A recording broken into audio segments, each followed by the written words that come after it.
Bonjour Denise! Bonjour Chantal! Comment vas-tu? Je pète le feu? Ben, je pense que je sais pourquoi qu'on pète le feu comme ça. Ah oui? Oui, parce qu'on a pris un petit thé matcha ce matin. On a pris un bon thé matcha Ouais, ce matin. exact. Un vrai thé matcha ce Oui, matin. exactement. Oui. Donc, aujourd'hui, on fait une capsule pour justement expliquer les bienfaits du matcha. Et parce que c'est un thé quand même un petit peu particulier, hein? Donc au niveau des vertus et aussi au niveau de sa consistance. Hein? Quand on le voit, c'est différent. C'est pas des feuilles en Ben, en fait, c'est qu'il est mis en poudre. Et voilà, Oui. exactement. Denise! Oh, Oh, oui! je t'ai surpris. Oui! Alors, écoute, j'aimerais que tu nous expliques un petit peu au niveau du matcha le fonctionnement, parce qu'il y a tout un processus aussi, puis toutes les bonnes vertus de ça. Oui, tout à fait. D'ailleurs, on a fait ça spécial aujourd'hui, le matcha, parce qu'il y a beaucoup de demandes. Parce qu'il fait quand même partie, Chantal, des thés mange-graisse. Oui. Donc, il y a beaucoup de personnes qui veulent perdre du poids. C'est une bonne façon. C'est ça. Alors, le matcha est idéal pour ça. Maintenant, ce qui est important à savoir, il faut avoir à ce moment-là un vrai matcha. Qu'est-ce qui arrive maintenant, c'est que sur le marché, vous allez retrouver des matchas qui ont pris n'importe quelle sorte de thé et puis qui ont mis en poudre. Et puis là, on va faire un arrêt pour vous montrer bien comme il faut le matcha en poudre. Quand on dit matcha en poudre, en fait, c'est qu'on prend un thé, mais pour être un vrai matcha, on doit prendre un thé du Japon, pas un thé de Chine. Oui. Donc, il n'y aurait pas les mêmes propriétés si c'était un thé de Chine.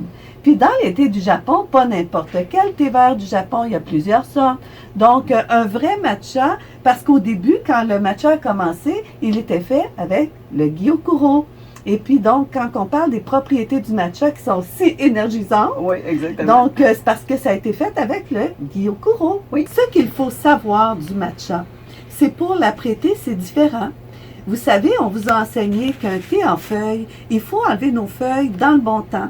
Oui. Parce que ce qui arrive, si on laisse les feuilles trop longtemps dans l'eau, surtout un thé vert, ça devient très amer. Le goût est inintéressant. Alors, qu'est-ce qu'on fait pour le matcha? Parce que le matcha est en poudre. Oui, oui, exactement. Donc, on ne peut pas enlever nos feuilles parce qu'il Non. se dissout. Oui. Donc, à ce moment-là, qu'est-ce qu'on va faire? Eh bien, on a des accessoires exprès pour ça. Donc, voici les accessoires. Alors, Oui. Denise, est-ce que tu peux nous expliquer un petit peu? Oui. Tout d'abord, on fera pas un thé chaud. On va faire un matcha froid. Et puis, on n'est pas obligé de le faire dans l'eau. On peut le brasser dans l'eau, mais là, on va le faire dans le lait. On peut le faire maintenant. Tout à fait. Je vais parler maintenant des différentes sortes de lait. Ici, on a pris un sans lactose, mais on peut le faire dans un lait de soya, on peut le faire dans un bon lait d'amande. Oui. Donc, on recommande de prendre des laits qui ne soient pas sucrés, en fait, si on veut avoir les propriétés. Et surtout, le matcha nous laisse un résidu alcalin dans notre corps. Oui, Donc, si on veut garder ce beau résidu alcalin-là, exactement. on va essayer de prendre un lait qui est non sucré, Mhm. idéalement. Tout à Là, fait. maintenant, Donc, on prend la cuillère à matcha. Oui, exactement. Donc, une cuillère à matcha comme Ça, ça. c'est la parfaite quantité, ce que la cuillère peut retenir. Oui. On la Donc- met dedans. Voilà. Et on brasse avec le fouet à matcha. Avec un mouvement, comme vous pouvez voir, qui est vigoureux. Denise! Oui! Continue de nous donner des informations. Écoute, tu peux pas nous laisser comme ça. Ce qui est important aussi dans le gyokuro, c'est que c'est bon contre les maladies dégénératrices du cerveau. Oui. Donc, Chantal, ça nous garde jeunes. Oh oui! On n'a pas fini de faire des capsules, c'est ça que tu es en train de me dire? Exactement. Et voilà.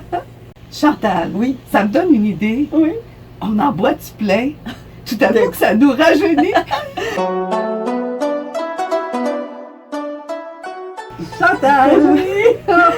Oh mon Dieu, ouais, ça n'a pas duré longtemps. hein? Non, ça, c'est le défaut. Hein? On est revenu un petit peu comme qu'on était. Oui. Donc, d'ici là, on vous laisse là-dessus. On vous souhaite une super belle journée, une bonne continuité. Continuez à nous écouter et aimer nos vidéos et à partager, bien entendu, et vous abonner. Donc, à la prochaine! À la prochaine. Pause publicitaire.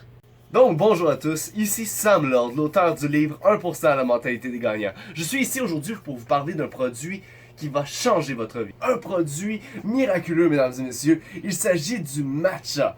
Le matcha, vous en avez probablement déjà entendu parler, peut-être vous en avez déjà pris, mais on vous a sûrement menti. puisqu'il existe plusieurs sortes de matchas sur le marché qui ne sont pas faites à base de Gyokuro. Et le Gyokuro, c'est le matcha traditionnel. C'est le matcha qui va remplacer votre café, qui va faire de vous une bête au travail, qui va vous donner de l'énergie. Cette énergie qui va faire de vous un présentateur talentueux comme moi-même. Peut-être pas, c'est pas garanti. Vous pouvez voir la description pour avoir plus d'informations par rapport au produit. Et oui, alors le Gyokuro, qu'est-ce que c'est? J'en ai aucune idée, mais ça vous le prend dans votre matcha. En fait, le matcha doit être fait à base de Gyokuro. Vous pouvez vous procurer immédiatement ce produit génialissime dans les boutiques au coin du thé, Radun et Terrebonne.